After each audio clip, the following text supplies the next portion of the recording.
Bueno, nos metemos en otros temas de actualidad porque ustedes saben, aquí lo hemos informado, el gobierno realizó algunos cambios en la normativa que regula la caza nocturna en nuestro país. Y bueno, ahí hay varias puntas para abordar, ¿no? ¿Qué rol juega la caza en el control de plagas? ¿Qué importancia tiene la protección de la fauna, por otro lado? ¿Qué pasa con la fauna, bueno, nativa versus fauna que ha sido introducida? Todo esto lo vamos a conversar con nuestro ya amigo de la casa, Eduardo Gudinas, analista en temáticas ambientales y secretario ejecutivo del Centro Latinoamericano de Ecología Social. Bienvenido, Eduardo. Bueno, muchas gracias. Un gusto estar aquí de vuelta. Bueno, primero que nada, ¿qué opinión general tenés de esta normativa nueva? Es una mala normativa porque genera confusión. Entonces se genera incertidumbre por el hecho que va a haber caza en las noches. Han reducido la distancia límite, que antes era de 3 kilómetros, ahora es a 1 kilómetro. Y una situación donde en campaña, en el medio rural, desde hace años se arrastran problemas de la caza ilegal, que tenés cazadores que entran. Ahora se suma este decreto que se firmó en el Poder Ejecutivo. Con otro hecho de confusión es que la formalidad que existían antes de los permisos, que tenían que ser por escrito, ahora basta que sean verbales. Pero no, de alguna manera no regula algo que ya pasaba y de alguna manera ahora se le da un marco y eso permite, digamos, ordenar un poco la actividad. Digo, a veces los permisos muy difíciles de conseguir, nadie los saca, etcétera, etcétera. Bueno, eso habría que desmenuzar paso por paso y utilizar un análisis un poco más riguroso de los argumentos que ha utilizado el Poder Ejecutivo para justificarlo. Está entre los que tú decís, Lorena. Entonces hay un argumento que dice, bueno, esto es para combatir especies exóticas que son plaga. Ahí me parece que hay una primera confusión porque combatir especies que son plaga es una actividad distinta de lo que se llamaría caza recreativa, entre comillas, que después lo vamos a analizar. Entonces es como confundir que yo contrate al que me va a fumigar la casa porque tengo chinches o pulgas o derratizarla diciendo que es un cazador deportivo. Claro. Entonces la caza de una plaga, la captura y ataque a especies que son plagas requiere actividades específicas que en el decreto original están normadas por separado. El decreto original reconoce caza para el control, la caza recreativa, la caza para fines científicos, etc. Ahora, este tipo de caza, ¿no? ¿Afecta en algo el ecosistema, por más que sea plaga en nuestro país? Y ese es el otro argumento. Parece que estuviera guionado esto. No, no, porque lo hablábamos mucho esto también en reuniones de producción y demás. Una cosa es decir, es plaga, pero me imagino que cumple una función en el ecosistema, ¿no? Bueno, podría argumentarse de que sirve para controlar especies que han aumentado mucho su número. De hecho, no hay evidencia para eso. Si miramos este problema desde las ciencias ambientales, hay consenso en toda la comunidad científica que la cacería es la segunda causa de extinción de especies en el mundo. Hay consenso. Aunque sean exóticas. Aunque sean plagas. Apartemos las exóticas. Bueno, las plagas. Vamos. Las plagas, lo que decía antes, requieren una actividad específica. Claro, controlada y no librado a la actividad libre de cazadores nocturnos que se mueven, en este caso. Que no es una captura sistemática del animal que me está haciendo daño, sino que esa es una captura ocasional de quien quiere, con su excusa, recrearse o divertirse o encontrar placer en la cacería. En cambio, el control de la plaga, por ejemplo, cotorras, requiere una actividad específica que incluya, por ejemplo, impedir que aniden las cotorras y así sucesivamente, ¿no? Ahora, en el caso que decía Maggie, si tenemos una excusa ambiental que ha sido utilizado eso aquí en Uruguay, la evidencia científica está en contra de eso. Mirá, lo revisé ayer de noche para estar bien seguro. La última revisión de 1000 estudios científicos, más de 1000 estudios científicos sobre el papel de la cacería en la conservación entre 1953 y el año 2020 en América del Norte, en Europa, en Asia y en África, encuentra que no hay ninguna evidencia que justifique con seguridad que sirva a los fines de la conservación. Hay algunos pocos casos aislados, como por ejemplo que ha servido para aumentar las poblaciones de rinocerontes en ciertos sitios de África. Pero acá aparece el otro tercer componente de este guión imaginario, que es, bueno, esto es turismo, es recreativo y genera ingreso. Entonces ahí hay varios análisis que muestran que cuando la cacería genera un ingreso económico, el desempeño económico se devora los fines ambientales.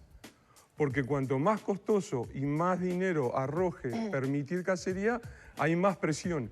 Y además, al desencadenarse esta cascada de ingreso económico, se convierte en una actividad de la élite. No cualquiera puede pagar el permiso de caza. Entonces eso genera todavía más problemas y tensiones con las comunidades locales, por ejemplo. O sea, el daño que provoca cazar no llega a subvencionar el daño ambiental que genera esa actividad. No hay evidencia que eso sea generalizable y que sea una estrategia. En el mundo de la conservación se la asume y se la toma porque a veces no hay más remedio. Porque tú tienes, por ejemplo, un área protegida que no tiene dinero porque el gobierno no se lo da, entonces no tiene otra que transar de permitir algunas autorizaciones de caza para juntar algunos pesos para mantener el resto del área protegida. Eso en África generó un desbalance tal que la superficie cubierta por permisos de caza es mayor a la superficie que cubren los parques nacionales. Que es esto que le decía, que lo económico te devora. Claro, claro. Ahora, Eduardo, una de las cuestiones que se plantea por parte de las ONG, sobre todo que están en contra de esta caza, es el tema que sea una actividad nocturna y que se justifique que los hábitos de algunos de estos animales sean nocturnos, porque se confunden, porque se puede cazar otro tipo de especie. Y estoy totalmente de acuerdo. ¿Sí? Y además asociado lo nocturno, reducción de la distancia y permisos verbales, es cualquier cosa. Pero eso porque puede poner en peligro, además, la vida de las personas. Pero sin duda, mira, ayer estuve revisando, para otro elemento que ahora enseguida les comento, es cuán recreativo, cuán deportivo es la caza. Estaba revisando los avisos en internet en los sitios de venta de armas y de equipos de caza. Y el primer aviso que me encuentro es, ¿esta escopeta me sirve para matar ñandúes? Entonces, esa es la confusión que nosotros abordamos en Uruguay, que hay que reconocerla, ¿no? ¿Cree que la gente puede entender la diferencia entre lo que se puede cazar y no? Yo creo que sí. También creo de que es importante acentuar esa distinción. También me parece importante ahí recuperar la acción que debe tener el Ministerio del Ambiente, quien sería el que debería regular eso. Y también despistar, separar una actividad con fines de control que son necesarios. Yo creo que hay que tener un control cotorra, jabalíes urgente, planificado, de lo que sería la supuesta caza deportiva. Y ahí te voy al cuarto punto que me gustaría compartir. ¿Cuán deportiva es la caza? Eso, ¿cuán deportiva? A mí la verdad que me cuesta como proyectar, ¿no? Porque me cuesta pensar que sé que está arraigado al origen de la humanidad, ¿no? Cazar para alimentarse. Pero me cuesta pensar... algo recreativo. Ponerme en el lugar, ahí está, de cazar como una diversión, como un entretenimiento. Pero entiendo que hay mucha gente que sí... Bueno, estaba asociado a cazar para alimentarse. A medida que las sociedades se han complejizado, la cacería se convirtió en algunos casos en un rito de iniciación o en un rito para mantener cierto estatus. Entonces, por ejemplo, tú tenés pueblos originarios que al llegar a la adolescencia se le exige al adolescente para pasar al estado adulto que haga cierto tipo de cacería. Eso es una situación. Luego tenés una caza asociada a la aristocracia, a la nobleza, a la montería, donde el aristócrata cazaba porque no trabajaba, no tenía nada que hacer, se dedicaba a cazar. Y en la actualidad, la caza llamada recreación es más heredera de esa caza de la aristocracia, que no es para cualquiera, hay por detrás un interés económico. Entonces, por ejemplo, para ser cazador, precios del día de ayer, preparando este material para ustedes, si yo me voy a comprar un rifle o una escopeta... ¿Cuánto sale? Y bueno, tenés desde $1000 a $2000 el rifle. Caja de cartucho, $50. Mira telescópica o visor de $100 a $300. No tengo ni idea cuántos cartuchos trae una caja. Y las que estuve viendo son de 25. O sea, pongo como capaz que ejemplo, tengo que comprar 2. Por lo menos, no representativo. campera camuflada, porque si Lorena me va con ese color... No, el de jabalí me ve a las 8 cuadras, se va. Entonces, vestimenta camuflada de 50 a 200 dólares en Uruguay. Entonces, en promedio te tenés que gastar 2.000 dólares para ir a cazar. Después, no es deportivo porque no es equiparable. El cazador está armado de un arma con una bala o un perdigón cuyas velocidades promedio son de 300 a 900 metros por segundo y le dispara a un pobre bicho que está ahí a 300, 400, 500 metros. Si fuera deportivo, si fuera análogo a aquel origen de la cacería, vos tendrías que tener al cazador desnudo, corriendo detrás de la presa y comiéndola cruda. Eduardo, un poco oficiando de abogada del diablo, si vos consideras necesario que haya políticas de control de plagas, ¿por qué no? Bueno, quizá aplicar una política más de Estado, más inteligente, ¿no? Para controlar eso, pero dejar también que, bueno, las personas que disfrutan de esa actividad lo puedan hacer. Y ya de paso genero algún ingreso en materia de turismo. Tiene que estar muy regulada, desde las razones que acabo de expresar hasta, por ejemplo, el control de armas. Tiene que haber un permiso de armas asociado al permiso de cacería, no se puede eso liberalizar. Y además tiene que estar acompañado de una estrategia que incluya este componente de lo ambiental. Ahí me parece que también hay una reflexión que tenemos que hacer con la firma de este decreto. Porque además, tal cual se discutió en este canal el viernes pasado en Polémica en el Bar, ustedes encontrarán que lo han admitido la propia Asociación de Cazadores, que ellos escribieron el decreto, ¿no? Entonces yo creo que ahí hay una reflexión que tiene que hacerse el sistema político. Un grupo de empresarios le escribe un decreto al presidente, el presidente lo firma. Primera reflexión. Una segunda análisis que debería abordarse. El Ministerio del Ambiente, el Ministerio de Ganadería, Agricultura y Pesca, el Ministerio de Turismo parecen al margen de la medida por momentos, y en este fin de semana que estuve recorriendo varios lugares del interior del país me encuentro que según quien habla se echan solapadamente la culpa uno a otro. Entonces hay voces oficiosas del Ministerio de Ganadería, Agricultura y Pesca que dicen no, esto me lo mandó el Ministerio del Ambiente. Entonces, en ese caso, la segunda reflexión es, ¿la política ambiental quién la genera? ¿Los ministros firman algo que no saben su contenido? Luego hay un tercer componente, es el papel de la oposición, que está muda en los temas ambientales y este es un nuevo ejemplo. No vemos una reacción, por ejemplo, de la oposición en el Senado o en la Cámara de Diputados, por ejemplo, que en las comisiones de ambiente pregunte, bueno, ¿qué está pasando con la caza en Uruguay? ¿Qué pasa con el control de plagas? Y así sucesivamente. Claro. No, en el Parlamento no. El que se expresó, por ejemplo, fue Orsi, que dijo, no me parece muy acorde al departamento de Canelones. Lo dijo desde el punto de vista departamental. Está muy bien. Pero necesitamos el tema una de discusión las distancias. Política. Y después también una cierta madurez de los políticos que están por fuera del gobierno de la oposición. Sí, y una definición de política de Estado hacia dónde va a ir Uruguay en materia del cuidado de sus recursos naturales, ¿no? Claro. Entonces, habrá un nicho para el turismo, puede ser, habrá un nicho para la recreación, puede ser, pero dentro de este paquete, donde la urgencia está, por ejemplo, en terminar y hacer un control del jabalí como plaga o de la cotorra como plaga. Y eso te quería preguntar. Vos adelantabas algo del tema de las cotorras, por ejemplo, evitar que aniden. ¿Cómo sería un control de plagas en el caso de los jabalíes? Los ciervos. O de los ciervos de forma aplicada, controladamente, estratégica. Ahí se requieren equipos técnicos que lo hagan en forma sistemática, no como una actividad ocasional recreativa. De nuevo, lo que pasa es que no lo puedo evitar. Uno de los argumentos de los cazadores era, bueno, nosotros cazamos jabalí, pero los comemos. O cazamos perdices y las comemos.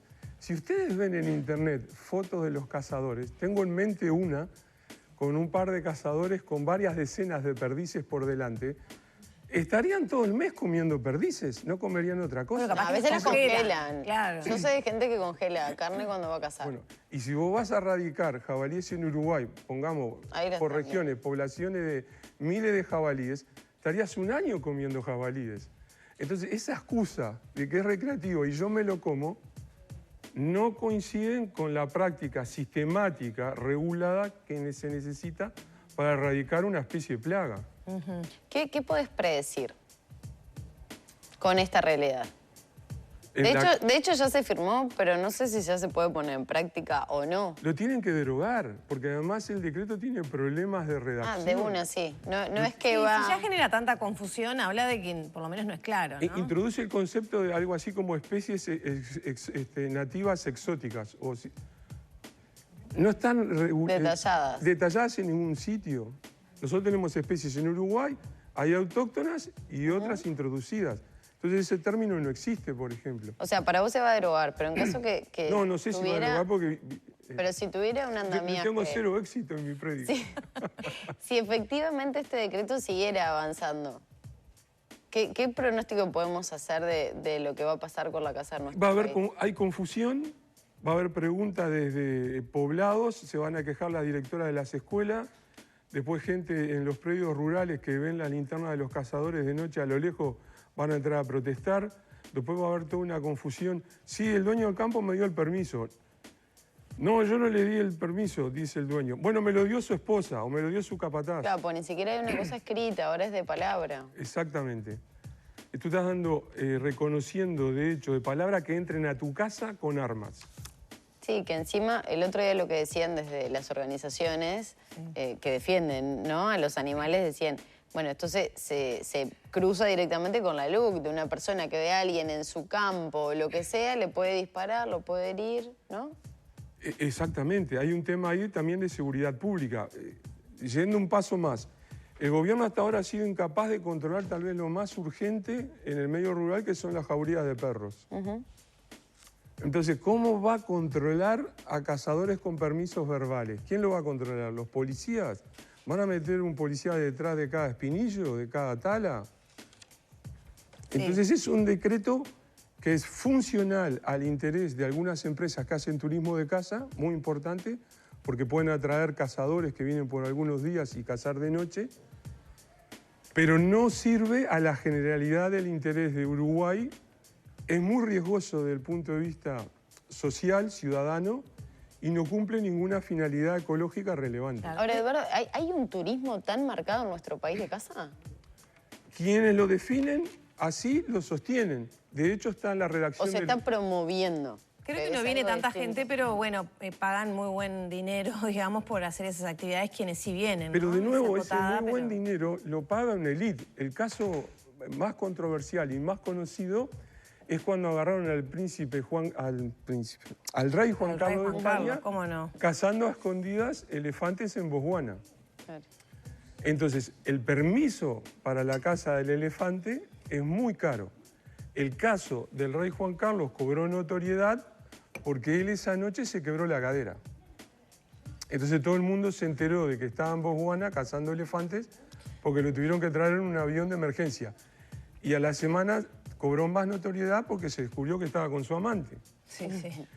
Entonces, es ese tipo de cacería para una élite que puede pagar miles de dólares por un permiso para tener o un elefante o un trofeo de rinoceronte y así sucesivamente. Sí, con la sensibilidad que eso genera además en la población. Y ahí te quería hacer una de las últimas preguntas, que es, ¿deberíamos tener un Uruguay libre de caza absolutamente? Mirá, probablemente eso no sea posible. Y no, pues siempre va a terminar cazando. Pero claro. ¿eso sería el ideal? Sería mi ideal, pero también reconozco una limitación cultural, porque un país que conozco bastante o más o menos, que es Noruega, ellos tienen una tradición de caza muy acentuada. Y regularmente allá hay una polémica nacional feroz, pero feroz, de una escala mucho mayor a la que ahora se ve en Uruguay, con cuántos lobos se pueden matar en cada estación de caza. Noruega tiene entre 80 y 100 lobos. Entonces en la estación de caza a veces habilitan matar 10, 20. Este año fue hasta casi 50. El lobo es una especie amenazada en el resto de Europa. Entre 80 y 100 lobos por Noruega. cazador. No, en toda Noruega, la población total. ¿100 lobos, un centenar nada más? Sí. Se reintrodujeron en el país yendo desde Rusia, pasaron por Finlandia, Suecia, y hace unos 20, 30 años repoblaron Noruega. Noruega tenía a su vez un caso clave en el mundo, que había llegado a una normativa de convivencia entre la cría de ganado y los lobos, donde la ley noruega en ese sentido decía que la tierra es de los dos, es de los humanos pastores, el humano ganadero, y también del lobo. Pero entre tanto el lobo se extinguió, casi desapareció en Noruega hasta que resurgió por las medidas de conservación en el resto de Europa. Entonces, ahí hay un grupo de la población ensimismado con la caza y terminan en batallas legales en las más altas cortes. Y este año estaba prohibida la caza. Había una cuota mucho más reducida y finalmente el caso se perdió en las cortes, en el Poder Judicial, y volvieron a liberar, cazar casi la mitad del centenar que tienen. Y en el primer fin de semana mataron como a 10. Entonces ahí hay un problema fuerte. Ha habido repetidos casos de colapso de estos sistemas de controles de caza en varios países. Los más conocidos son de la década de 1930, 1940, en el sur de Estados Unidos, los programas de control para los coyotes, por los problemas que había entre los coyotes y el ganado. Entonces, cuando el humano se pone a toquetear y va con armas de fuego, que no es equitativa la competencia entre la presa y el depredador, siempre termina siendo impactada negativamente la fauna local. ¿Y qué pensás? Yo creo que las nuevas generaciones ya la sensibilidad anticaza cada vez es más amplia, yo ¿no? creo que depende mucho de Sí, las tradiciones te críes y las familiares. tradiciones, eso puede Depende ser. de las tradiciones familiares. Pero en mi casa nunca se habló de armas, de caza, nada. Yo no quiero saber nada con la caza, Bueno, pero conozco gente muy cercana que sí. Pero yo conozco gente más grande que antes capaz que de niño, de adolescente, iba con el padre y los amigos, ¿no? En turismo a cazar, que era una actividad muy, muy típica. Y que ahora esa gente no. ahora no lo haría y no reproduce ese modelo con sus hijos. Y yo siento que los adolescentes en general, por lo menos a nivel Son más urbano, tienen defensores. otra sensibilidad. Las dos tienen razón. Hay una tradición familiar, Pero creo que típico se está regalarle como... la chumbera al adolescente para que vaya a Horrible. cazar. Y lo que tú decís del turismo y abandonar esa tradición también es cierto. También ayer, preparando esto, me leí un estudio fascinante de psicólogos y antropólogos de cuál es la psicología del turista cazador. Ah, buenísimo. Y analizan de varias culturas y de varios países. Y dicen que la mayoría terminan con culpa. ¿A lo largo de su vida? No, después de ir a excursiones de caza, terminan con culpa. Hay una culpa es de pagar para los programas de conservación, supuestamente para ayudar a la especie, que yo voy a matar. Claro.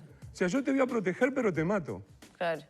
Sí, está raro. Del turista que se siente distinto y separado de los lugares donde se sale la caza y así sucesivamente. Entonces también hay una fuerte controversia sobre el apego del supuesto turismo de masas que podría haber en este rubro. Eduardo, qué placer, ¿eh? Porque también traer todos esos estudios que aborden otras temáticas, el tema de la psicología, ¿no? La información nos ayuda a tomar mejores decisiones y sobre todo a reflexionar sobre estos temas que son complejos, son prácticos, pero a la vez son complejos. Así que muchas gracias. Bueno, gracias a ustedes.